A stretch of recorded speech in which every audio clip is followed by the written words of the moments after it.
오늘은 사순절 둘째 주일입니다. 지난주부터 사순절이 시작되었습니다.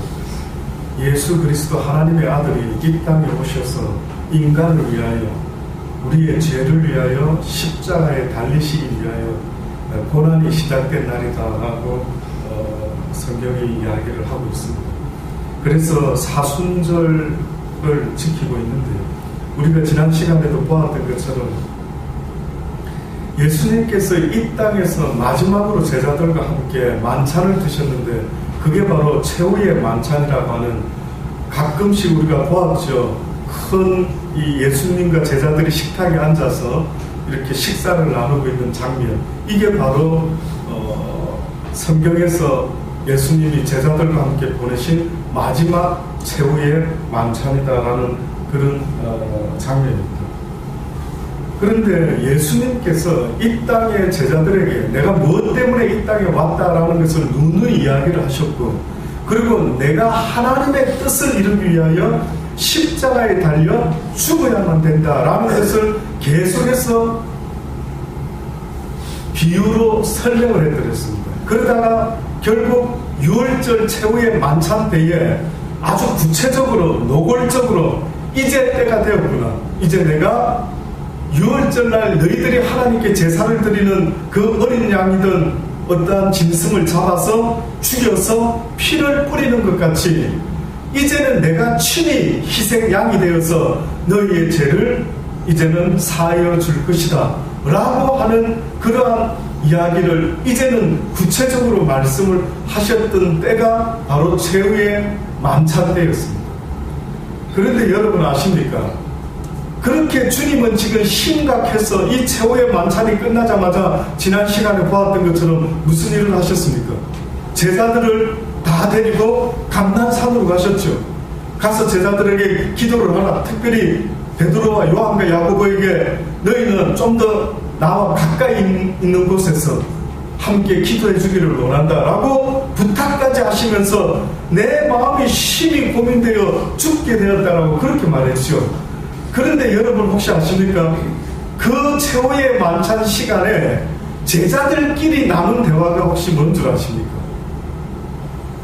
그 이야기가 누가복음 22장에 있습니다. 제자들이 그 시간에 무슨 이야기를 나누는가 보았더니만요, 누가복음 22장 24절로부터 보니 그 중에 저희들 사이에 그중 누가 크냐 하는 다툼이 일어났다라고 그렇게 이야기를 합니다. 예수님은 지금 계속해서 하나님의 뜻을 이루기 위한 이야기를 하는데, 뜻밖에도 제자들은 자기들끼리 무슨 이야기를 하냐면, 야, 누가 더 큰 자이냐? 다시 말하면 이제 예수님이 곧 유대인의 왕이 되면은 과연 우리 제자들 가운데 누가 더 높은 자리에 한 자리 할 수가 있겠는가? 지극히 하나님의 뜻과는 전혀 다른 생각을 가지고 서로 얼마나 심하게 이야기를 나눴으면은 성경에 보니 다툼이 일어났다고 그렇게 이야기를 합니다. 그때 주님이 그들의 이야기를 아시고는요, 이렇게 말씀을 하십니다. 이방인의 임금들은 저희를 주관하며 그 집권자들은 은인이라 칭함을 받으나 너희는 그렇지 않을지니 너희 중에 큰 자는 젊은 자와 같고 두목은 섬기는 자와 같을지니라. 앉아서 먹는 자가 크냐 섬기는 자가 크냐? 앉아서 먹는 자가 아니냐? 그러나 나는 섬기는 자로 너희 중에 있노라 라고 이야기를 하십니다. 무슨 이야기냐면요, 세상의 논리는 섬기는 자가 큽니까? 섬김을 받는 자가 큽니까? 세상의 논리는 섬김을 받는 자가 크다 이거죠. 그런데 뜻밖에도 하늘 아버지와 동등됨을 취해도 조금도 부족함이 없는 예수님이 하늘 보좌를 버리고 낮고 낮은 이 땅에 오셔가지고 어떤 모습을 취하셨는가 보았더니만 섬김을 받는 자의 모습이 아니라 섬기는 자의 모습으로 이 땅에 왔다는, 세상의 논리는 섬김을 받는 게 강한 자라고 말하지만은, 그러나 강한 자가 섬김을 받는 논리는 세상의 논리이지 하나님의 논리는 뜻밖에도요, 강한 자는 어떤 자가 강하다고요? 섬김을 받는 자가 아니라 오히려 섬기는 자가 강한 자다.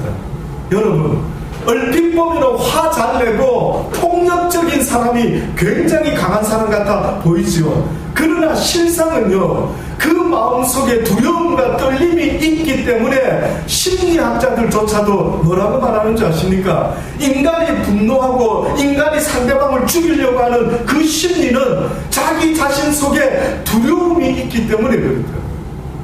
그래서 죽지 않으려고, 그래서 어쨌든 나는 살아보려고 하는 그 본능적인 듯한 마음이요, 우리의 두려움 때문에 나타난다. 그래서 그런지 주님께서도 우리에게 말씀하시는 것은 오히려 사랑을 가진 자는 강한 자이다. 이 세상에서 사랑을 가진 자는 굉장히 강한 자인데, 어느 정도로 강하느냐 하면은 내 이웃을 내 몸같이 사랑할 정도로 강한 자들이 바로 예수 그리스도 하나님의 사랑을 배운 자들이라. 그러니 이 세상에서 누가 가장 목사님 강한 자입니까? 라고 할 때에 그 가슴 속에 누군가를 사랑할 수 있는 마음을 품고 살아가는 인생이 있다면 그 사람은 강하다. 엄청 강합니다. 부산 자갈치에 나가보시면 여러분 혹시 아십니까? 자갈치 시장 가보셨죠? 요즘 제가 20여 년 전에 갔다가 20년 후에 한국에 와서 한번 가본 적이 있거든요. 제가 20년 전에 청년 시절에 주로 놀았던 동네가 남포동이었습니다. 남포동, 자갈치, 국제시장, 용두산공원, 대천동, 롤러스케이트장, 주로 여기서 친구 영화에 나오는 그 장면 어째 누가 그렇게 똑같이 찍었는지 제가 보고 깜짝 놀랐어요. 호주에서 친구라고 하는 그 영화를 보다가 기절할 뻔했어요. 저 우리 놀던 데인데 누가 저렇게 좀 노는 애들이 그 다녔던 그거를 그대로 찍어놨더라고요. 근데 그 중에 자갈치도 있었습니다. 그 자갈치 시장에 가면은요, 지금은 너무 많이 멋있어졌지만 그래도 그 당시 때는요, 거의 대부분이 자판이었습니다. 거의 대부분이 하루 종일 바닷바람 쐬가면서요, 할머니 아주머니들이 궁상 밖에 앉아가지고 생선을 추운 겨울에도 다듬고 앉아있는 그들의 모습 보면 보잘것없어 보이고 불쌍해 보이기까지 하지 않습니까? 그래서 이런 이야기가 있어요. 어떤 젊은 청년이요, 데모를 막 하고 정부를 바꾸고 세상을 바꿔야 된다라고 막 그렇게 강한 모습으로 외치면서 어떤 자갈치 시장 할머니 아주머니하고 대화를 했던 모양이죠. 이게 뭡니까? 이렇게 막 불쌍하게 인생은 이런 거 아닙니다. 막 외치면서 할머니도 일어나야 됩니다. 그래서 우리가 새로운 세상을 한번 멋지게 바꿔봐야 됩니다. 그렇게 막 할머니를 설득했던 그런 적이 있었던 모양이죠. 그런데 뜻밖에도요, 그 할머니가 젊은이, 나는 자네라는 말을 사실은 잘 이해가 안 된다. 무슨 말 하는지 난 잘 모르겠다. 그런데 내가 한 가지 확신하고 지금까지 살아온 것이 있다. 내가 이 생선 장사를 하고 남들이 볼 때는 불쌍해 보이고 초라해 보이고 추위에 떨고 있는 아주 인생체 밑바닥 같은 인생 같아 보이지만 내 마음속에는 내 사랑하는 자녀들을 위하여 그들을 공부시키고 그들을 시집장가 보내기 위하여 내 기꺼이 이 자판을 한다 할지라도 내 마음속에 내 자녀를 사랑하는 그 마음이 있기에 나는 조금도 이 일이 부끄럽거나 이 일이 창피하거나 고되거나 힘들다라고만 생각하지는 않는데, 결국 무슨 이야기입니까? 누가 이 세상에서 강한 자냐라고 저에게 물어보신다면 저는 말씀드릴 수 있습니다.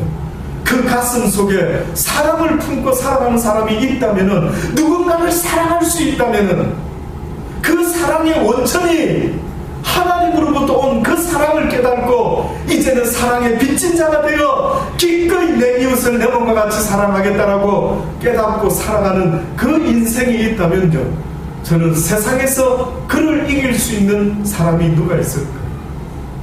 대단한 능력입니다. 여러분이 무슨 일을 할 때 사랑의 마음으로 하지 못하면요, 어떤 일이든 재미가 없다라는 사실을 잊지 마십시오. 결코 그 일을 통해서 만져 얻을 길이 있을 것 같지만 조금만 해보십시오. 지루하고 실증나고 짜증나는 게 이게 육신의 일이라고 성경이 분명히 말합니다. 그래서 하나님은 우리에게 무슨 직장을 우리가 갖고 이 세상에서 살았는가 하는 것은 아무런 관심이 없습니다. 하나님은 네가 높은 직책을 가졌는지 낮은 직책을 가졌는지 뭐 이런 어부였는지 뭐 상업이었는지 뭐 비즈니스맨이었는지 어떤 직업도 하나님은 관심이 없습니다. 문제는 하나님은 네가 어떠한 마음으로 그 일을 했느냐 하는 것을 보기 원하시고 왜 그 마음을 배우지 못하십니까? 여러분이 살고 싶으면은 내 마음속에 세상에서 무엇을 먹든지 마시든지 무슨 일을 행하든지 내 마음에 그 사랑이 없이는요 결단코 내 인생이 기뻐하고 즐거워하며 감사할 수가 없다라는 것을 한시도 잊지 마시기를 바랍니다. 저는 여러분이 살아있다라는 증거, 생명 있다라는 그 증거가 그 사랑으로 꼭 나타나시기를 주의 이름으로 권면합니다.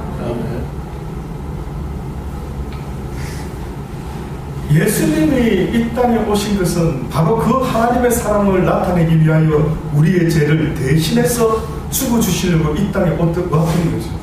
그러니 결국 예수님의 십자가의 이야기를 할 때 그 십자가의 도는 우리의 죄를 구원한다라고 말할 수 있지만 좀 더 근본적인 이유가 뭡니까? 라고 말하면요 하나님이 우리를 이처럼 사랑했다라고 하는 증거다. 자, 이런 하나님의 사랑을 나타내기 위해 예수님이 제자들과 최후의 만찬을 보내시면서 이야기를 하는데요. 그런데 제자들은 서로 다투면서까지 예수님이 유대인의 왕이 되면 내가 가장 높은 자리에 앉아야 마땅하지 않겠느냐라는 이야기를 하면서 서로 다투기를 시작했던 것이죠. 얼마나 주님이 생각하셨을 때 한심하셨을까요? 그래서 그들이 서로 누가 크냐라고 했을 때 주님이 말씀하신 게 결단코 세상에서는 섬김을 받는 자가 크나 그러나 나는 오히려 너희들을 섬기러 왔다. 그러니 너희들이 지금 그렇게 나누는 다투는 이야기가 도대체 무슨 뜻이냐라고 반문하신 것 아니겠습니까? 그러시면서 주님께서 영적인 말씀을 하시죠. 어떠한 영적인 말씀을 하시느냐면요 너희는 나의 모든 시험 중에 항상 나와 함께한 자들인 즉 내 아버지께서 나라를 내게 맡기신 것 같이 나도 너희에게 맡겨 너희로 내 나라에 있어 내 상에서 먹고 마시며 또는 보좌에 앉아 이스라엘의 12지파를 다스리게 하겠다. 결국 예수님의 나라는 이 땅이었습니까? 하나님의 나라였습니까? 하나님의 나라입니다. 성경은 계속해서 너희들이 영원히 살아야 될 세상은 이 세상이 아니고 영적인 하나님의 나라가 너희가 영원토록 살아야 될 새 하늘과 새 땅이 있는 곳이다 라고 계속 말씀하고 있습니다. 근데 인간은 어리석게도 잠시 있다 사라지는 이 육신의 나라에서 영원히 살아볼 듯이 그렇게 목숨 걸고 살아가고 있는 그들에게 늘 말씀합니다. 너희가 어찌하여 죽음이 임하면 오늘 이 밤에라도 네 영혼을 거두어가면 네가 모아놓은 모든 세상의 것들은 과연 네 것이 되겠느냐. 어리석도다 어리석도다 너에게 죽음이 있음을 왜 항상 잊지 못하느냐. 네 삶 속에 죽음이라는 것이 무슨 의미인지를 꼭 잊지 말아라는 것입니다. 인간이요 죽음조차도 없었으면 얼마나 교만할까. 인간이 아마 죽음조차도 없었다면 하나님과 방불하게 아마 맞짱 뜨지 않았을까 싶습니다. 그러나 하나님이 하나님됨을 우리에게 알려주는 모습 속에는 잊지 말아라. 너희는 죽는다. 그리고 언젠가 내 앞에 서야 될 것이다. 그래서 주님도 내 나라는 이 땅에 너희들이 유대의 나라에서 왕이 내가 되면은 너희가 한자리 하겠다고 자꾸 그 말하는데 여기서는 한자리 못한다. 그러나 내 나라에서는 너희가 12지파를 다스리는 권세를 얻게 될 것이다. 그러시면서 이렇게 예언을 하십니다. 어떤 예언을 하셨냐면 베드로에게 예언하십니다. 시몬아 시몬아 보라 사단이 밀가부르듯 하려고 너희를 청구하였으나 그러나 내가 너를 위하여 내 믿음이 떨어지지 않기를 기도하였노니 너는 돌이킬 형제를 굳게 하라.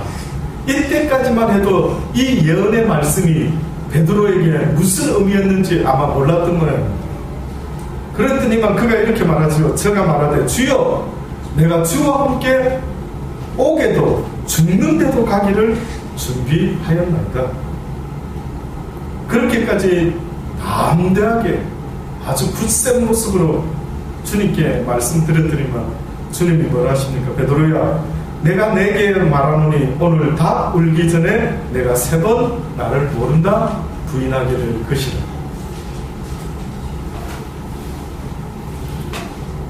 그래서 오늘 본문의 말씀이 바로 그 예언이 성취되는 장면입니다.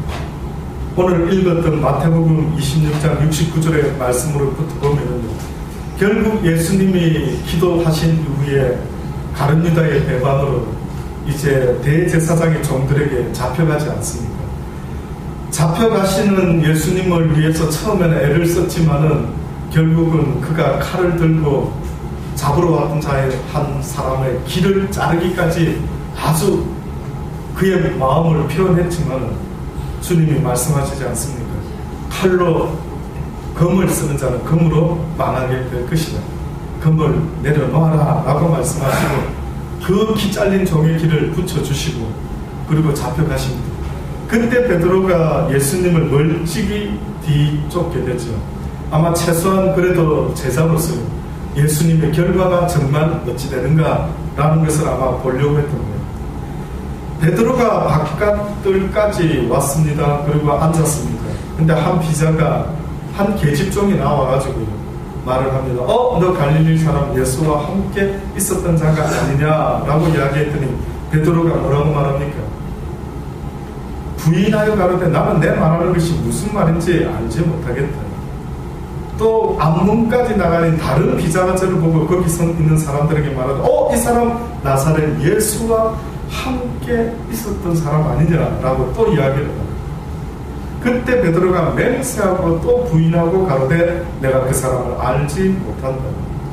조금 후에 곁에 있었던 사람들이 또 나와가지고 베드로에게 말한다. 너는 진실로 그 당이라 내 말소리가 너를 표명한다.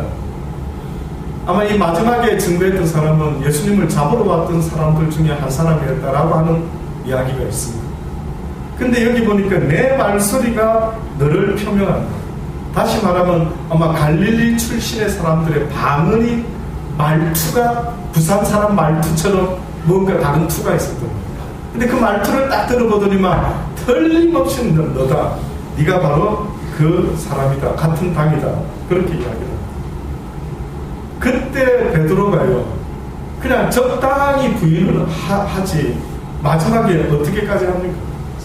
저주하며 맹세하여 가로되 내가 그 사람을 알지 못하노라 하는 닭이 곧 울었다.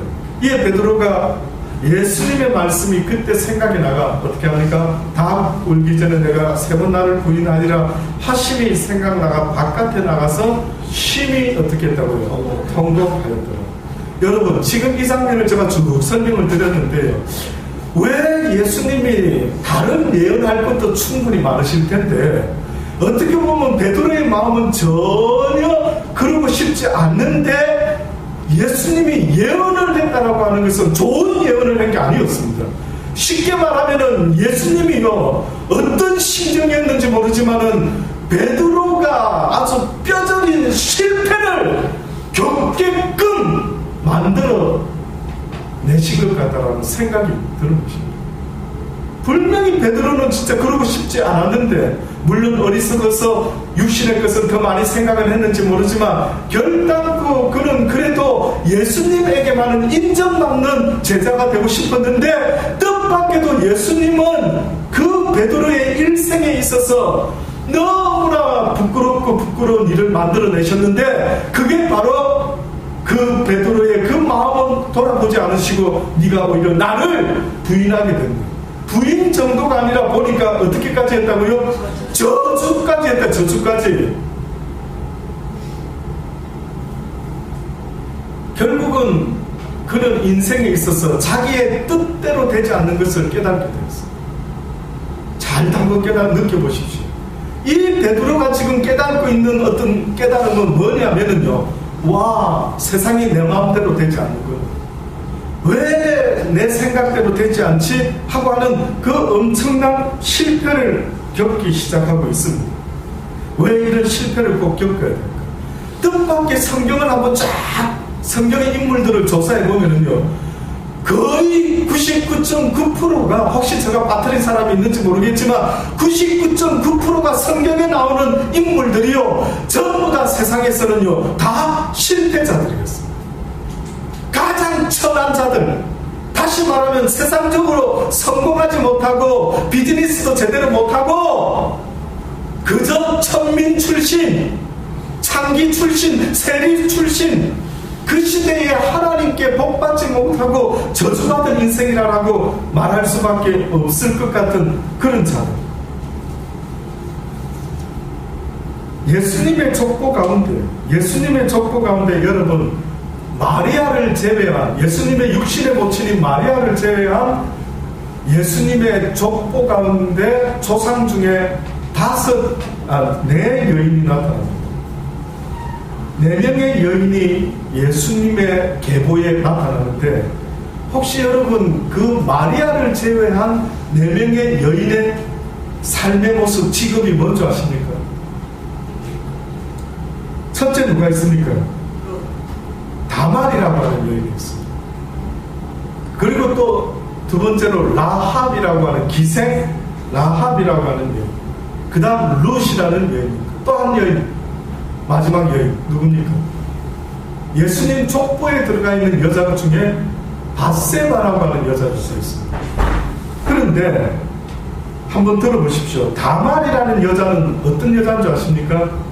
그가 남편을 통하여 자녀를 얻지 못하고 남편이 다 죽어버려서 그 여인은 무슨 생각을 했습니까? 자기의 시아버지를 통해서 자기의 기업을 이어야 되겠다. 그 당시 때 유대 여자들에게 있어서 자식을 낳지 못하면 노후에 완전 인생 쫑가는 것입니다. 그래서 자식은 내 노후 대책, 내 노후 보험이었습니다. 보험. 그래서 길을 쓰고 우리나라 사람들도 자식 성공시키려고 하는 게 노후에 보험 타려고 하는 것 아니겠습니까?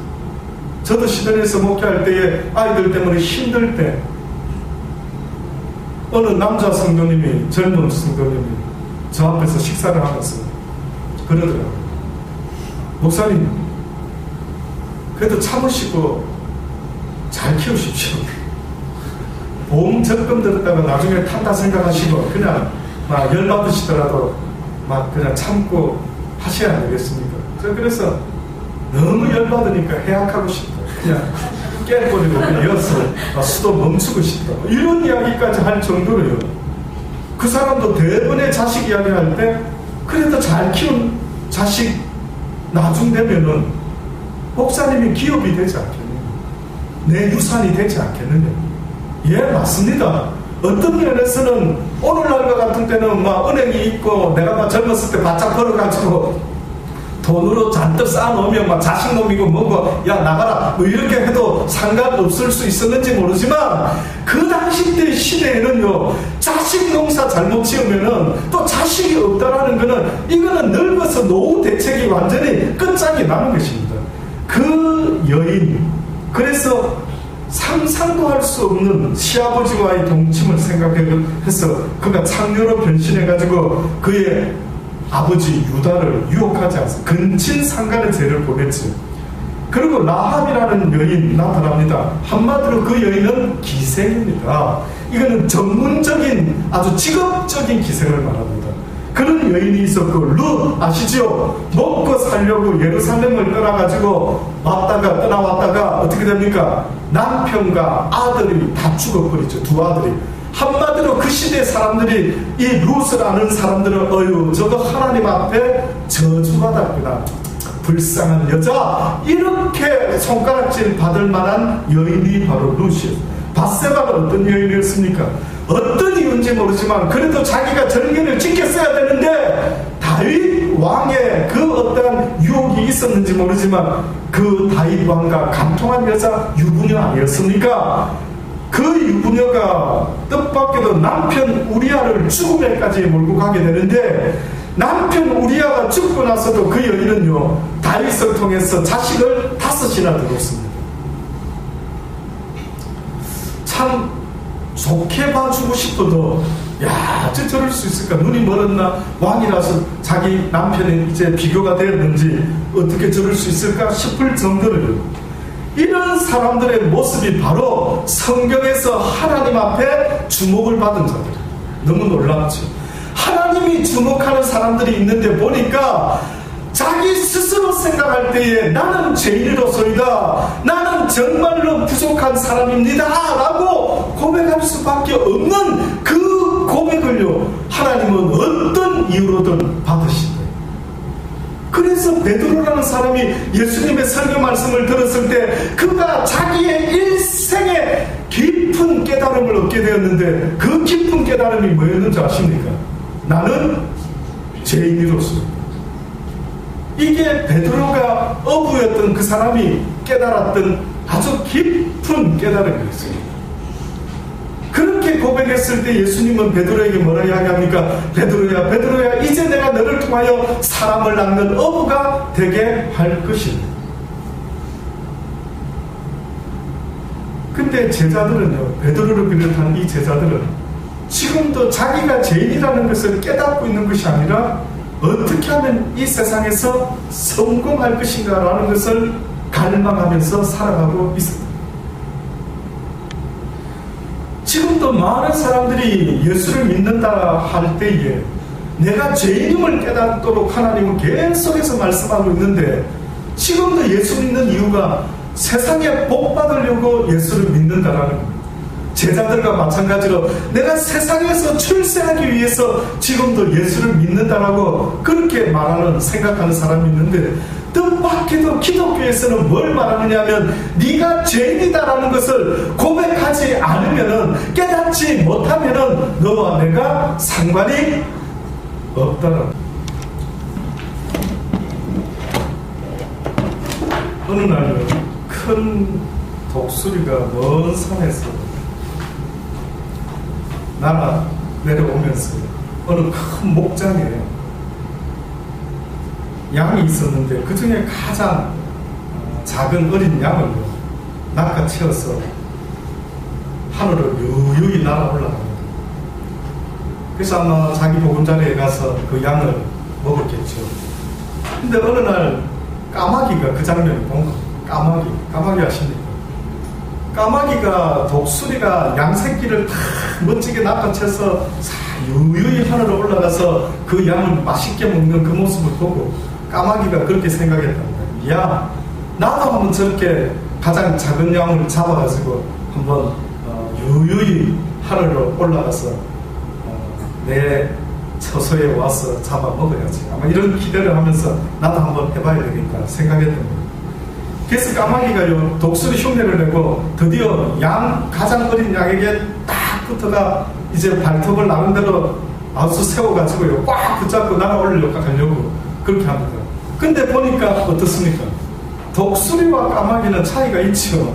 독수리의 날개는 정말로 아주 세중의 왕의 모습처럼 그 위엄과 힘이 대단한데, 그런데 뜻밖의 까마귀가 자기 주제를 파악을 못하고요 흉내를 내다가 안 되는 겁니다.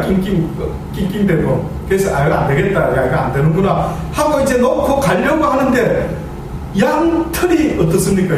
여러분은 양을 못 보셨죠? 저는 양을 본 사람들이 있겠습니다. 양털이 보면 꼬불꼬불합니다. 주로 스타일이 직모가 아니라 꼬불꼬불하니 그렇게 되어 있습니다. 그래가지고 이 까마귀가 발톱을 딱 해서 나름대로 애를 써보는데 안 되니까 이거 안 되겠다 이제 놓고 올라가야지 하는데, 발톱에 이 양털이 걸려버리고 말았지. 막 그냥 올라가려고 했었는데 올라가지를 못하는 겁니다. 어떻게 됐을 것 같습니까? 큰 양들이 단합해가지고 까마귀를 밟아 죽였더라, 뭐 이런 이야기가 나옵니다.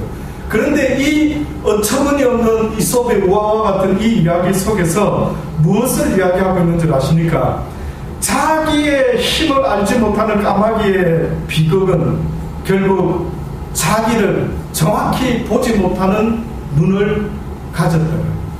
자기를 정확히 보지 못했대. 까마귀는 자기 자신에 대해서 잘 몰랐다라는 거예요. 지금 어떻게 보면 성경도 우리에게 말씀하는 것은 너희의 힘으로 할 수 있는 게 뭐냐? 너희가 과연 스스로 생각할 때 네 마음의 생각도 지키지 못하는 너희가 과연 나다라고 말하는 네가 누구냐라고 물어볼 때에 우리는 아무것도 할 수 없는 자다라는 것을 성경이 계속해서 알려주고 있는 것입니다. 그래서 결국은 성경이 우리에게 말하는 것은요, 너희가 나를 따라오려거든 어떻게 하라는 것입니까? 예, 너를 부인하라는 것입니다. 성경에 보면은 특별히 누가복음 9장에 그 말씀이 나와 있습니다. 너희가 나를 따라오려거든 자기를 부인하고 날마다 제 십자가를 지고 나를 쫓을 것이다. 쉽게 말하면 너를 부인해라. 너는 까마귀다. 너는 독수리가 아니다라는 것을 날마다 생각해라는 겁니다. 저와 여러분은 독수리가 아니에요. 어떻게 보면 저와 여러분은 능력자가 아닙니다. 여러분 상상해보세요. 오늘 하루에도 1시간 안에 죽는 사람이 온 이 땅에 2천여 명이 된답니다. 이 땅에서. 저는 매 시간마다 몇백 명이 죽는지는 모르겠는데요, 지금도 수많은 사람들이 살고 싶어 하지만 죽는 일들이 생기는데 그것이 바로 내 뜻대로 되는 게 아니다라는 것을 증거하는 증거 아니겠습니까? 저는 여러분이 겸손하기를 바랍니다. 세상에서 가장 교만한 자가 누구냐라고 물어보신다면 내 뜻대로 될 것이다라고 그렇게 하나님을 의지하지 못하고 하루하루를 살아가는 인생이 있다면 저는 죄송한데 그 사람의 다른 모습도 어떤 모습도 눈에 들어오지 않지만 한 가지, 참으로 교만하다. 그가 참으로 교만하거든. 왜 하나님을 의지하지 못하고 왜 내 자신의 연약함과 죄인의 모습을 보지 못하는가? 내가 죄인이라는 말은 또다시 말하면 나는 아무런 힘과 능력이 없는 자라는 증거입니다. 하나님의 형상을 잃어버린 그 결과는 죄인의 모습이었다라고 말할 때 그 죄인의 모습의 증거가 뭐냐라고 물어보시면요, 죄인은 아무것도 이룰 수가 없는 것입니다. 죄인은 자기 마음조차도 마음대로 안 됩니다. 기뻐하고 싶은데, 감사하고 싶은데, 즐거워하고 싶은데 그것조차도 내 마음대로 안 돼서 불나방과 같이 밤마다 여기를 기웃 저기를 기웃, 혹시나 이게 기쁘게 할까, 저게 나를 기쁘게 할까, 온 동네를 다 돌아다녀 보십시오. 과연 이 세상에서 나를 만족시켜 줄 수 있는 영원한 기쁨이 과연 있을 수 있는지를 찾아보십시오. 게임도 한번 진탕 해보시고, 오락도 해보시고, 술도 진탕 마셔보시고, 하고 싶은 거 한번 진탕이나 해보십시오. 하지 못하고 저거 하면 재밌을 텐데, 저거 해보면 내가 너무 행복해 할 텐데, 그런 아쉬움 속에 살다가 아쉬워하다가 끝나는 불쌍한 인생보다 할 수만 있다면 온 세상 다 털어가지고 한번 캐세라 놀아보라. 과연 그것이 나에게 어떠한 즐거움을 주는지를 한번 경험해 보십시오. 하나님은 결단코 그것으로 만족할 수가 없다는 것입니다. 그래서 누구든지 나를 따라오려거든 자기를 부인해라. 너는 독수리가 아니다. 너는 까마귀다 라고 말하는 것입니다. 그리고 뭐랍니까? 제 십자가를 지고 나를 쫓으라. 다시 말하면은 네 목숨을 내어놓고 그리고 하나님의 뜻을 구하는 삶을 살아라. 이것이 바로 너를 구원하는 거예요. 누구든지 제 목숨을 구원코자, 베드로와 마찬가지로 자기 목숨을 구원코자 자기를 위하여 살고자 하는 자는 이럴 것이요, 누구든지 나를 위하여, 하나님을 위하여 제 목숨을 기꺼이 내어놓고 잃어버릴지라도 그는 구원을 얻게 되리라. 이것이 성경이 우리에게 말씀하는 마지막 결론입니다. 저는 여러분이 너무 늦지 않도록, too late, 너무 늦었습니까? 주여, 이제 주님께 가까이 가기에는 혹시 제가 너무 늦은 것은 아닙니까? 그러한 찬양이 있더라고요. 다음에 우리 송전도사님 늦지 않았나요? 너무 늦지 않았나요? 이 가사 제가 청년 때 참 은혜 받은 찬양 중에 하나, 그 찬양 한번 찾아보셔가지고 다음 특송 때 꼭 한번 그 찬양을 한번 하실 수 있기를. 그 내용이 지금도 늘 마음에 와닿습니다. 하나님, 내가 이제 죽게 돌아가려고 하는데 혹시나 너무 늦지는 않았습니까? 하는 그런 내용의 고백적인 찬양 가사인데 얼마나 마음에 이렇게 와닿는지 모릅니다. 여러분, 너무 늦지 않기를 바랍니다. 갑자기 죽음이 나에게 닥쳐서 하나님 앞에 제대로 한번 가까이 다가가 보지도 못하고 내 인생이 끝장나 버린다면 너무 늦는 것 아닙니까? 저는 지금도 하나님의 여러분의 생명을 지금도 허락하신다는 그것은 곧 나에게 더 가까이 나올 수 있는 기회를 주고 계신다라고 믿어 의심치 않습니다. 아무쪼록 여러분의 삶 가운데 주님을 바짝 따르지 못할 때 결국은 베드로와 같이 주님을 저주까지 하고 부인하게 되는 이런 일들이 우리의 삶 속에도 얼마나 많이 일어나고 있는지 모릅니다. 언젠가 말씀드렸지요. 내가 주님을 부인한다는 것은 곧 나를 위함이요, 내가 나를 부인한다는 것은 곧 주님을 위하는 것이라는 사실을 여러분 꼭 잊지 말고, 이 세상에서는 두 가지 선택밖에 없습니다. 하나님을 위하여 살다가 죽다가 할 것인지, 아니면 나를 위하여 살다가 죽든가 할 것인데, 성경 말씀처럼 너를 위하여 사는 자는 어떻게 해요?